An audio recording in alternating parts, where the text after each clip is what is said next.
একে একে সমস্ত ডালগুলো এইভাবে মাটিতে বসিয়ে দিতে হবে।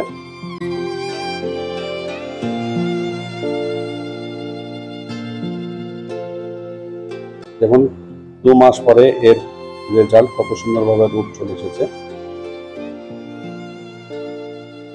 গার্ডেনিং বিষয়ক চ্যানেল গার্ডেনিং সেন্টু চ্যানেলে আপনাদের আরো একবার ওয়েলকাম। তো বন্ধুরা, গ্রীষ্মের একটি সেরা ফুল অ্যাডিনিয়াম বা মরু গোলাপ, এই মরু গোলাপের ডাল থেকে কিভাবে খুব সহজে চারা তৈরি করবেন সেটাই আজকে আপনাদের সামনে তুলে ধরবো। তো বন্ধুরা, আপনারা সবাই জানেন যে এর বীজ থেকে চারা তৈরি হয়, কিন্তু আপনাদের মধ্যে অনেকেই জানেন না যে এর ডাল থেকে খুব সহজে চারা তৈরি করা যায়। তো বন্ধুরা, ভিডিওটি স্কিপ না করে শেষ পর্যন্ত দেখবেন, আর ভালো লাগলে অবশ্যই লাইক শেয়ার ও কমেন্ট করবেন। আর যারা আমার এই চ্যানেলে নতুন তারা অবশ্যই চ্যানেলটিকে সাবস্ক্রাইব করে সঙ্গে থাকবেন। তো বন্ধুরা, এর জন্য নিয়ে নিতে হবে আপনার 1 থেকে 1.5 বছরে ম্যাচিওর সতেজ ডাল, আর নিতে হবে অ্যালোভেরার একটি পাতা, যেটা আপনার ফাঙ্গিসাইড এবং রুটিন হরমোন দুটোরই কাজ করবে।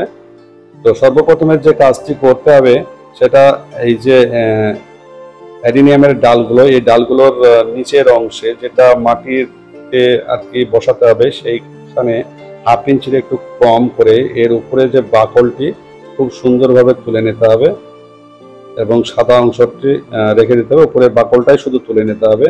অবশ্যই মনে রাখবেন যখন এই কাজটি করবেন যে ছুরি বা চাকু ব্যবহার করবেন সেটা অবশ্যই হাইড্রোজেন পারক্সাইড দিয়ে পরিষ্কার করে নেবেন, নাহলে এতে ফাঙ্গাস অ্যাটাক হয়ে চারাটি হওয়ার আগেই নষ্ট হয়ে যাবে। বন্ধুরা, অ্যাডিনিয়াম গাছ ফাঙ্গাস অ্যাটাকে খুব সেন্সিটিভ, ফাঙ্গাস খুব ধরে যায়, তাই এই কাজগুলো যখন করবেন অবশ্যই খুব পরিষ্কার পরিচ্ছন্ন হাত এবং চাকুগুলো অবশ্যই পরিষ্কার করে নেবেন। তো একে একে এইভাবে সমস্ত ডালগুলো নিচের অংশটা আমি উপরের বাকলগুলো তুলে নেব।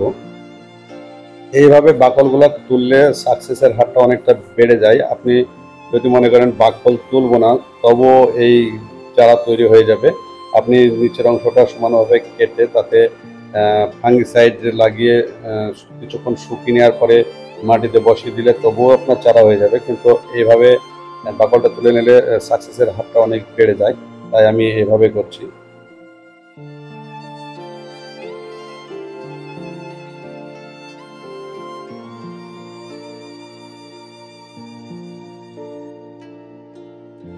তো বন্ধুরা, দেখুন একে একে সব ডালগুলির আমি ছাল বা বাকলগুলো উঠে নিয়েছি। এরপরে যে কাজটি করতে হবে, এই যে অ্যালোভেরার যে ডালটি দেখছেন, এখান থেকে জেল সংগ্রহ করে এইভাবে প্রতিটা ডালে যে অংশগুলো আমি কেটেছিলাম সেই অংশে লাগিয়ে দিতে হবে।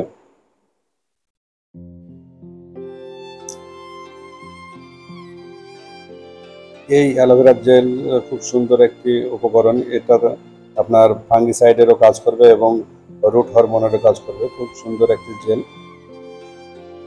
আপনারা যে কোনো রুট হরমোনের পরিবর্তে এই অ্যালোভেরা ব্যবহার করতে পারেন। তারপরে একে একে এইভাবে সবকটি ডাল আমি মাটিতে বসিয়ে দেবো।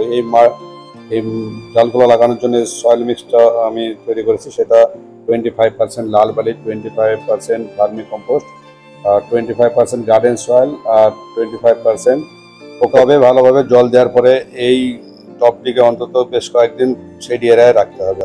তারপর রেজাল্ট আপনারা সামনে দেখতে পাবেন।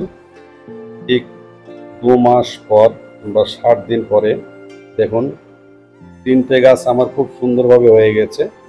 একটি গাছে ফাঙ্গাস অ্যাটাক হয়ে নষ্ট হয়ে গেছে, সেটা দেখতে পাচ্ছেন। আর যে 3টে চারা সাকসেসফুল হয়েছে তার গ্রোথ দেখুন কত সুন্দর, সতেজ গাছ। এই একটি গাছে আপনার নষ্ট হয়ে গেছে। তো 100% অনেক সময় হয়ে যায়, অনেক সময় 2-1টা নষ্ট হয়। এর মানে এই নয় যে আপনারা প্রতিবারই আপনাদের অসফল হবেন। তবে এভাবে চেষ্টা করুন, আপনারা খুব সহজেই এর ডাল থেকে খুব সুন্দরভাবে চারা তৈরি করতে পারবেন। দেখুন বন্ধুরা, কত সুন্দরভাবে এর রূপ এসেছে। এটা 60 দিনের রিপোর্ট।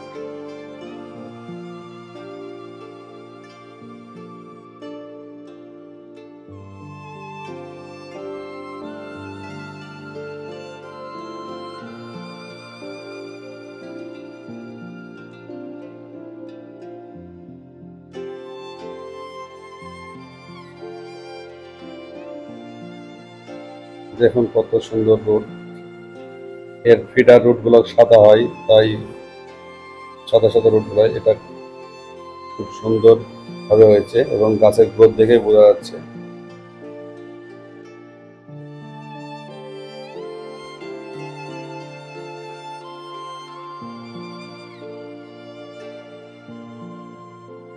তবে বন্ধুরা, আপনারা এই মিডিয়া না ব্যবহার করে শুধু লাল বালিতেও আপনারা এই চারাগুলো তৈরি করে নিতে পারবেন। তবে আমার কাছে এই মাটিটা রেডি ছিল, তাই আমি এটা সহজে এটা দিয়ে চারাটা তৈরি করে নিলাম।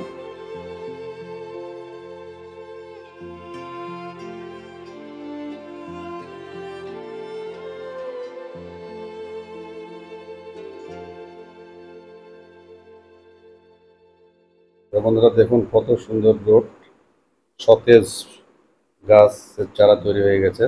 তো বন্ধুরা, এবার যেটা রিপোর্টের পালা, একটার জন্য ড্রেনেজ সিস্টেমটা অবশ্যই খুব সুন্দরভাবে ফেলান কুচি দিয়ে তৈরি করে নেবেন। আর যে সয়েল মিক্সে আমি অ্যাডিনিয়াম করি, সেই সয়েল মিক্স আবার ব্যবহার করছি। কিন্তু একটা জিনিস অবশ্যই লক্ষ্য রাখবেন, যেন প্রথমের দিকে এই গাছটি বড় টবে দেবেন না। এটা আমার 5 ইঞ্চি টব, এই টবে কিছুদিন রেখে দেব, অন্তত 1 বছর তো এখানে থাকবে। তারপরে যখন আপনার গাছটি বড় হবে এবং রুট অনেক হয়ে যাবে, তখন আপনার আবার এই গাছটিকে রিপোর্ট করে দেবো। তো অনেকেই ভাবতে পারেন যে এই গাছের হয়তো কটেক্স হবে না, কিন্তু আমি এর আগে অনেক গাছ তৈরি করেছি এইভাবে, সেগুলোরও খুব সুন্দর কটেক্স তৈরি হয়। এর পরবর্তীতে আপনাদের এই কটেক্সগুলো কেমন হয় তাই নিয়ে হয়তো ভিডিও করব, তখন দেখে নেবেন।